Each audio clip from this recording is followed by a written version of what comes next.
Sino ang dakila at sino ang pasaway? Ito ang pagmumunian natin ngayong araw na ito. Holy Spirit, make my heart open to the Word of God. Make my heart open to goodness. Make my heart open to the beauty of God every day. Amen.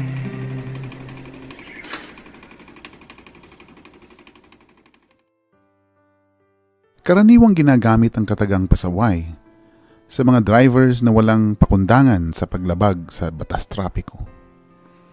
O yaong mga estudyante na sakit sa ulo ng magulang, ng eskwela at ng guro. O yaong asawang madalas sa basag ulo, mga asawang salawahan, chismoso, chismosa. Pasaway din ang mga tambay sa kalye na walang ginagawa sa araw-araw, kundi ang mga ntsaw, mang-away, mambastos o mangikil. Pasaway lalo ang mga trapong walang habas sa paglabag ng batas ng halalan para sumikat at maboto lamang. Pasaway ang tawag sa kanila dahil palagi silang dapat na sinasaway. Dahil ba para bang ayaw nilang sinasaway? Para bang kung sila ang tatanungin, walang masama sa kanilang ginagawa, lalo na sa kanilang pagbibiro, panunukso, pagmamalabis o pagyayabang. Lagi silang may pangangatwiran at pag nakasakit ng kapwa, lagi silang may dahilan o may sinisisi bukod sa kanilang sarili. Ayaw natin sa pasaway. Ayaw natin sa pasaway. Kaya hindi katanggap-tanggap na aminin natin sa ating mga sarili na tayo mismo pala ay pwedeng maging pasaway. Opo, malamang-lamang tayo pala mismo ay pasaway. Lalo't kung makikilala natin sa pagmumuling ito ang ibang klase ng mga taong pasaway. Sa Ebanghelyo ngayon, sinabi ng Panginoon, "Sa ano ko nga ihahalintulad ang lahing ito? Ano ang katulad nila? Sila ay katulad ng mga maliliit na bata na nakaupo sa pamilihan at tinatawag ang isa't isa. Kanilang sinasabi, 'Tinugtugan namin kayo ng plauta at hindi kayo sumayaw. Kami ay nagluksa at hindi kayo tumangis.' Ito ay sapagkat nang si Juan na tagapagbautismo ay pumarito, hindi siya kumakain ng pagkain o umiinom ng alak at sinasabi ninyo siya ay may demonyo. Nang ang anak ng tao ay dumating, siya ay kumakain at umiinom. Ang sinasabi ninyo, siya ay taong matakaw at manginginom ng alak, kaibigan ng mga maniningil ng buwis at ng mga makasalanan. Subalit ang karunungan ay pinatunayang matuwid ng lahat ng kanyang mga anak." Brothers and sisters, sa pagbasa nating ito, matatalos na sa mata ng mundo, ang pasaway ay sila Juan Bautista at si Jesus. Sila kasi ang hindi sumusunod sa klase ng pamumuhay na sinasang-ayunan ng henerasyon noon. Wala daw kasi sa ayos si Juan Bautista at si Jesus. Ito ngayon ang gustong baligtarin ng ating Panginoong Hesukristo nang ihalintulad niya ang lahing ito sa mga maliliit na bata na nakaupo sa pamilihan at tinatawag ang isa't isa. Kanilang sinasabi, "Tinugtugan namin kayo ng plauta at hindi kayo sumayaw. Kami ay nagluksa at hindi kayo tumangis." Ang henerasyong yaon ang siyang pasaway, hindi si Juan Bautista. Bakit?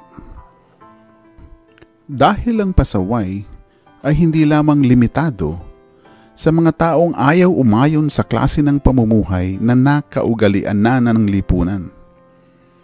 Pasaway din ang mga taong matapos makilala si Jesucristo, matapos matanggap ang kanyang mga turo, at matapos mabigyan ng maraming grasya at pagpapala, ay hindi pa rin buong pusong isinasabuhay ang mas tama at mas dakilang pamumuhay. Tayo na hindi pa lubos na matanggap na may mas tama pala at may mas dakila palang pamumuhay. At tayo na hindi isinasabuhay ang pinakamabuti at mas dakilang pamumuhay, tayo rin pala ay pasaway.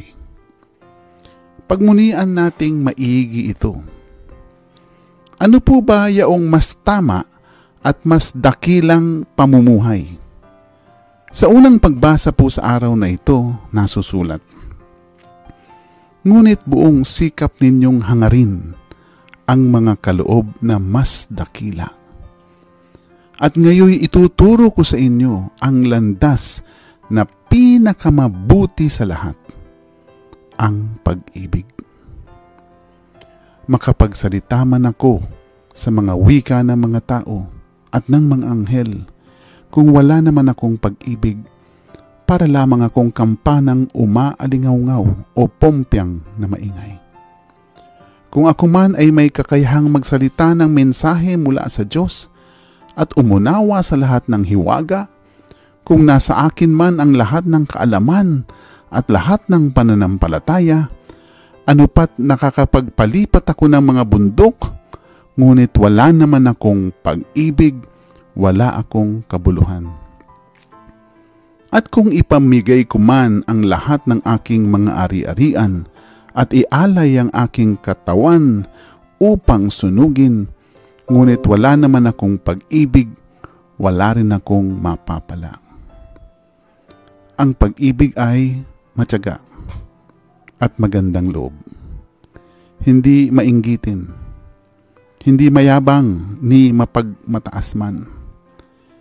Hindi magaspang ang pag-uugali, hindi makasarili, hindi magagalitin o mapagtanim ng sama ng loob sa kapwa.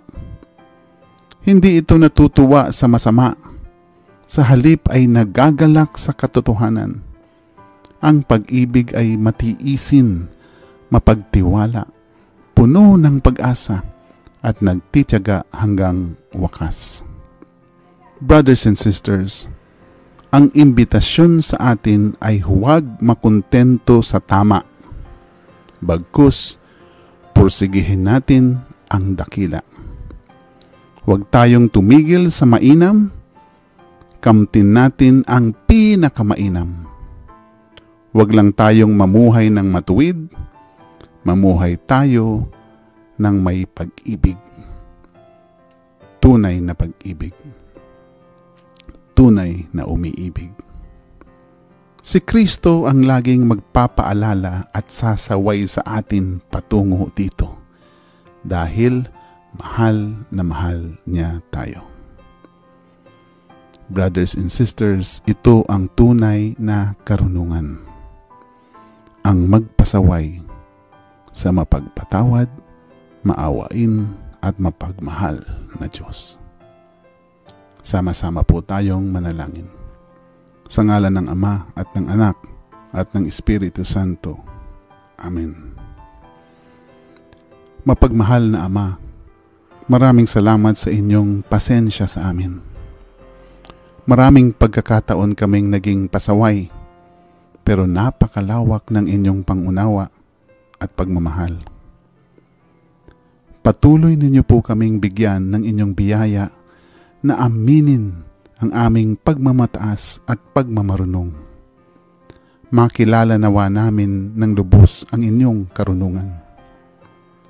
Yakapin nawa namin at ng lahat ng miyembro ng aming pamilya ang inyong imbitasyon tungo sa mas tama, pinakamainam at dakilang pamumuhay. At kahit kami ay nagkakamali at nagiging pasaway, patuloy mo kaming iadya sa tukso at sa lahat ng masama. Maging tunay nawa ang pag-ibig namin sa iyo, sa isa't isa at sa aming kapwa. Ang lahat ng ito ay samot dalangin namin sa mapamagitan ni Kristong aming Panginoon. Amen. Sa ngalan ng Ama at ng Anak at ng Espiritu Santo. Amen.